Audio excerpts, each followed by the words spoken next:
The barracks were never quiet, but that day, the silence was deafening. All eyes were on Sarah, the new recruit who dared to challenge the iron-fisted rule of Colonel Maxwell. He was a man carved from granite and arrogance, known for his brutal training methods and a temper that could curdle milk. To him, recruits were not people.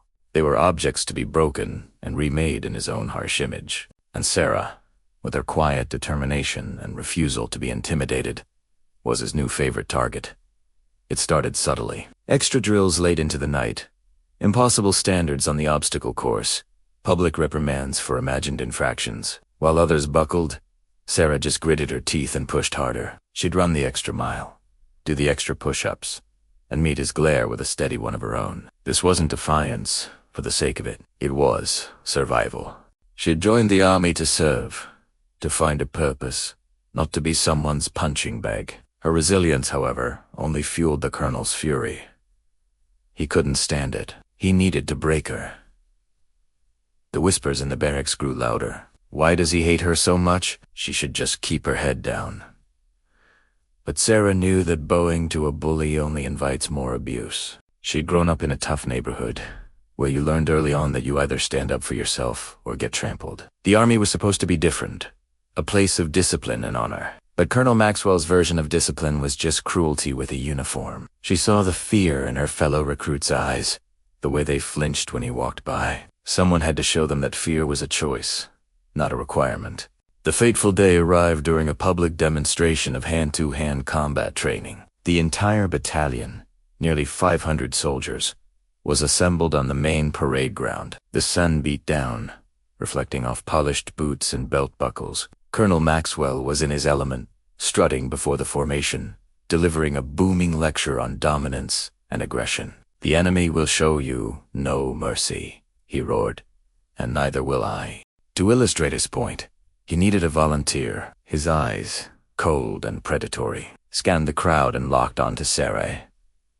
"You, recruit, front and center."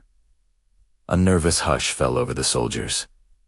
They knew this was no ordinary demonstration. This was personal. Sarah's heart hammered against her ribs, but her face was a mask of calm. She walked forward, her posture straight, her steps measured. She stood before him, the stark difference in their size and rank on full display for everyone to see. He was a mountain of a man. She was slender but wiry, oil-coiled strength. Today, the colonel announced to the crowd, his voice dripping with malice, "We will demonstrate what happens when indiscipline meets raw power." He began the demonstration without warning. It wasn't training. It was an assault. He threw a series of fast, aggressive strikes, forcing Sarah onto the defensive. She parried and dodged, her movements fluid and economical. She wasn't trying to win. She was just trying to weather the storm. The crowd watched, breathless. They saw the colonel's moves were sloppy, fueled by anger, not technique. They saw Sarah's defense was precise, a testament to her hours of diligent practice. The colonel grew more and more frustrated. He was supposed to make an example of her, to humiliate her, but she was making him look foolish. "Fight back, recruit," he snarled, his face turning a blotchy red.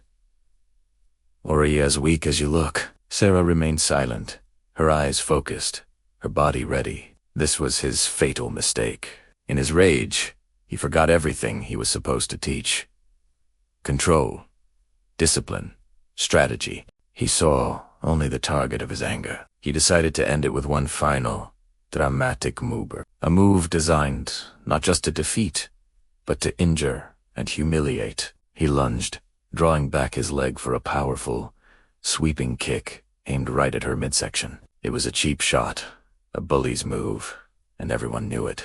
In that split second, time seemed to slow down. For Sarah, it was a moment of absolute clarity. All her training, all the abuse, all the nights spent pushing past her limits, it all converged. This wasn't about fighting a colonel anymore. It was about defending her dignity, her right to be treated as a human being. She wasn't just fighting for herself. She was fighting for every recruit who'd ever been bullied into silence. As his leg came swinging towards her, she didn't retreat. She stepped in. With a speed that shocked everyone, She dropped her center of gravity, pivoted on her heel, and caught his advancing leg. Using his own momentum against him, she applied a textbook leg lock.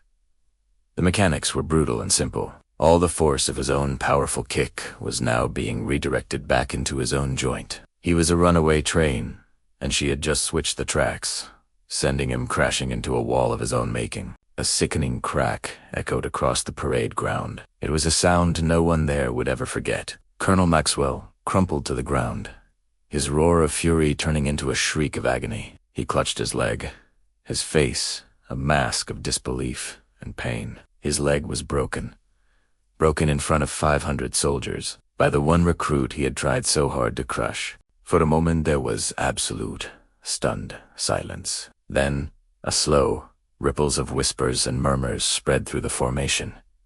It wasn't cheers. Not yet. It was something more profound.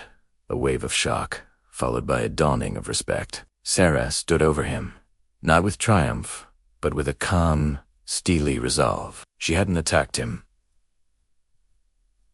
She had defended herself. The distinction was critical, and everyone there understood it. The aftermath was swift. Medics rushed to the colonel's side, and the chain of command went into overdrive. An official inquiry was launched immediately. Sarah gave her statement, calmly and factually, supported by the testimony of dozens of other recruits who had witnessed not just the final event, but the months of targeted harassment that led up to it.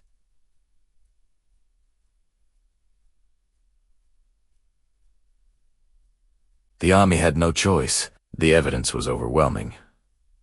Colonel Maxwell was not a leader. He was a liability.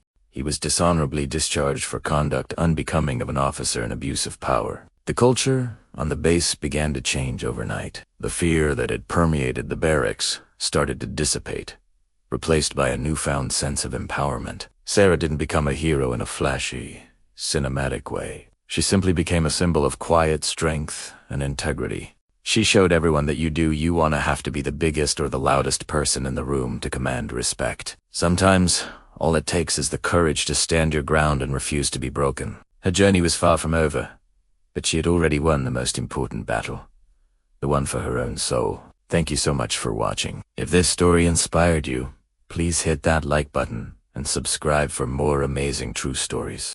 Let us know in the comments what you think about Sarah's actions. See you next time.